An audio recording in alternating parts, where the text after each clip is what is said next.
India alliance में अब तक सीटों का ऐलान नहीं हुआ है, लेकिन दुमका से जेएमएम का प्रत्याशी कौन होगा ये तय है। प्रत्याशी कौन होगा, सभी की निगाहें इसी पर हैं, क्योंकि बीजेपी ने इस सीट पर सोरेन परिवार की बड़ी बहू सीता सोरेन को उतारकर लड़ाई रोमांचक कर दी है। इधर जेएमएम कार्यकर्ताओं की मांग है कि यहां से पूर्व सीएम हेमंत सोरेन को पार्टी टिकट दे। अगर ऐसा होता है तो दुमका की इस हॉट सीट पर देवर भाभी की लड़ाई देखने को मिल सकती है। वैसे भी दुमका की सीट जेएमएम और सोरेन परिवार के लिए काफी खास है, क्योंकि यहां से लगातार पार्टी अध्यक्ष शिबू सोरेन सांसद चुनते आ रहे हैं। पिछली बार उन्हें अपने करीबी रहे सुनील सोरेन से मात खानी पड़ी थी। वैसे जेएमएम में हेमलाल मुर्मू और नलिन सोरेन के नाम की भी चर्चा है।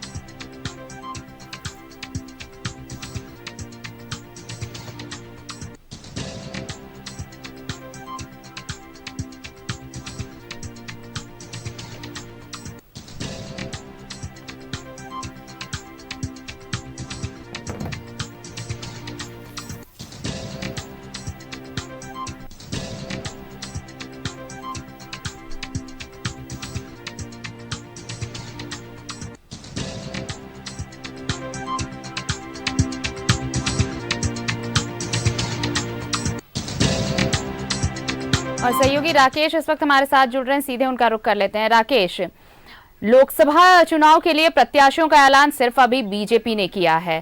इंडिया अलायंस की तरफ से इंतजार हो रहा है, लेकिन सीता सोरेन का जेएमएम छोड़कर बीजेपी में आना और फिर बीजेपी की तरफ से दुमका से उम्मीदवार बनाया जाना, अब ये खबरें ऐसी हैं कि ये आखिर जेएमएम किस प्रत्याशी को उतारता है। और रोमांचक इसलिए भी ये मुकाबला होने वाला है क्योंकि अगर सोरेन परिवार से कोई उम्मीदवार होता है जेएमएम का, तो वाकई ये हॉट सीट और यहां पर मुकाबला बड़ा दिलचस्प देखने को मिलेगा, क्योंकि जो खबरें हैं ये मांग हो रही है कि पूर्व सीएम हेमंत सोरेन को यहां से टिकट दिया जाए, तो देवर भाभी का मुकाबला इस हॉट सीट पर देखने को मिलेगा।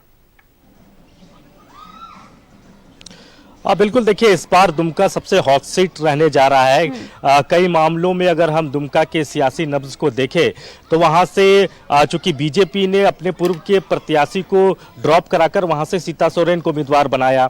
अब जब भी वहां लड़ाई होगी वो बड़ा जबरदस्त होगा। और जो चर्चाएं हैं सियासी गलियारों में झारखंड मुक्ति मोर्चा की तरफ से, ये कहा जा रहा है कि पूर्व मुख्यमंत्री हेमंत सोरेन जो वर्तमान में पार्टी के कार्यकारी अध्यक्ष है वो उस सीट से चुनाव लड़ सकते हैं। कार्यकर्ताओं की इच्छा है।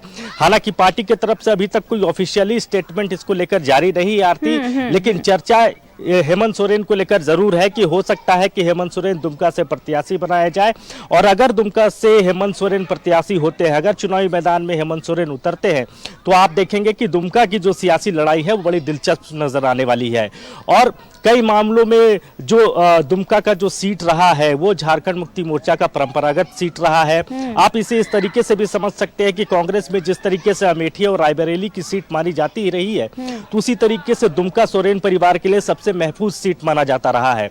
लेकिन इस बार बीजेपी ने उन्हीं की बड़ी बहू सीता सोरेन को अपने पाले में किया और उसके बाद वहां से वो चुनावी मैदान में भी हैं। तो ऐसे में अगर सोरेन परिवार से कोई चेहरा होता है, अगर पूर्व मुख्यमंत्री हेमंत सोरेन वहां से चुनाव लड़ते हैं, तो जो लड़ाई होगी देवर और भाभी के बीच पे वो शानदार आपको नजर आने वाला है, दिलचस्प नजर आने वाला है। और सबसे ज्यादा सियासी जो नजर होगी वो दुमका सीट पर ही होगी। हालांकि कई और नाम को लेकर भी झारखंड मुक्ति मोर्चा में चर्चा है, नलिन सोरेन के नाम को लेकर चर्चा है। इसके अलावा भी कई चेहरे हैं जिस पर झारखंड मुक्ति मोर्चा जो है वो दांव लगा सकता है। लेकिन जब बात सोरेन परिवार की आएगी कि सोरेन परिवार से ही कोई शख्स वहां से चुनाव लड़ेगा, तो ऐसे में जो कार्यकर्ताओं की इच्छा है और जो पार्टी के जो सेकेंड लाइन लीडरशिप है वो चाहते हैं कि हेमंत सोरेन वहां से चुनाव लड़े। और जब हेमंत सोरेन वहां से चुनाव लड़ेंगे तो आप देखेंगे कि देवर और भाभी के बीच का ये जो सियासी घमासान है वो पूरे जो 14 सीट है उससे सबसे ज्यादा नजर जो है और सबसे ज्यादा फोकस जो है वो दुमका पर आकर रुक जाएगा। आरती, बिल्कुल रुकेगा, लेकिन जो कयास अभी तक हैं राकेश, भले ही हेमंत सोरेन के अलावे भी कई और नाम हैं इस चर्चा में कि दुमका से उन्हें मौका मिल सकता है, लेकिन बड़ी बात यह है कि अगर सीता सोरेन पर बीजेपी दांव खेल रही है तो ये बहुत संभव भी हो सकता है कि जिस पार्टी की सेकंड लाइन की आप बात कर रहे हैं वो ये जरूर चाहेगा कि कोई ऐसा चेहरा हो सीता सोरेन के सामने जहां पर वोटर्स कंफ्यूज ना हो, वोटर्स को ये लगे कि उन्हें वोट किसे करना है, उन्हें जो जहां से जिनकी उनकी परंपरागत सीट रही है, जो उनका इलाका रहा है और वो गढ़ है जेएमएम का, ये सभी जानते हैं। तो यहाँ पर ये दाव मुझे लगता है कि जेएमएम बहुत इसमें कोई चूक नहीं करेगा। तो ये बहुत संभव है कि सोरेन परिवार अपना उम्मीदवार यहां से दे। देखिए, जो भी फैसला होगा दुमका को लेकर आप देखेंगे कि वो फैसला सबसे आखिरी में होगा। बाकी सीटों पर झारखंड मुक्ति मोर्चा अपने उम्मीदवार उतार सकता है। जो सूचनाएं आ रही है आरती की 29 को कांग्रेस अपने हिस्से के जो उनके सीट है, 7 सीट पर कांग्रेस चूंकि यहाँ चुनाव लड़ने जा रही है, तो 29 को कांग्रेस अपने उम्मीदवारों के घोषणा कर सकती है और उसके ठीक बाद आप देखेंगे कि झारखंड मुक्ति मोर्चा भी अपने उम्मीदवारों के नाम का ऐलान कर देगा। हालांकि ये भी चर्चाएं हैं कि हो सकता है कि ज्वाइंटली एक प्रेस कॉन्फ्रेंस हो जिसमें जेएमएम और कांग्रेस के नेता संयुक्त रूप से प्रेस कॉन्फ्रेंस करते हुए नजर आए और अपने अपने उम्मीदवारों के नाम का घोषणा करे। लेकिन जिस दुमका की बात कही जा रही है उसको हो सकता है कि पार्टी अभी रोके और उस पर अभी बहुत मंथन चूंकि लगातार जारी है, क्योंकि देखिए एक बड़ा रिस्क फैक्टर है। हेमंत सोरेन वर्तमान में जेल में है और अगर जेल से वो चुनाव लड़ते हैं और ऐसे में अगर वो जीत जाते हैं तो आप समझेंगे कि उनका जो राजनीतिक कद है वो काफी बड़ा हो जाएगा।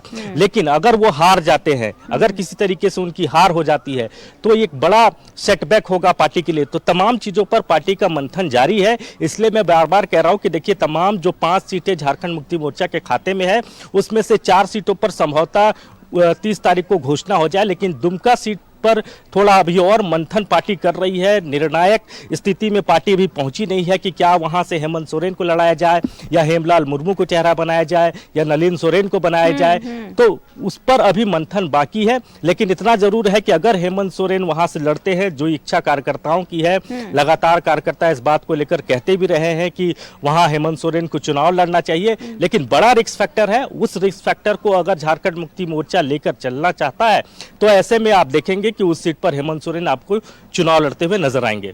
चलिए, तो अब ये बड़ा दिलचस्प होगा राकेश कि अगर दुमका पर फैसला लेती है पार्टी तो क्या वाकई हेमंत सोरेन को उम्मीदवार बनाया जाता है या फिर हेमलाल या नलिन, इनका भी नाम रेस में है, किसे चुनती है। लेकिन जो मांग है कार्यकर्ताओं की, अगर पार्टी उस पर मुहर लगाती है तो एक बड़ा रिस्क तो होगा ही। अगर जीते तो सब कुछ है और अगर हारे तो बड़ा सेटबैक होगा, पर्सनली हेमंत सोरेन के लिए भी और पार्टी के लिए भी। बहरहाल बहुत बहुत धन्यवाद आपका हमारे साथ जुड़ने के लिए और तमाम जानकारी के लिए।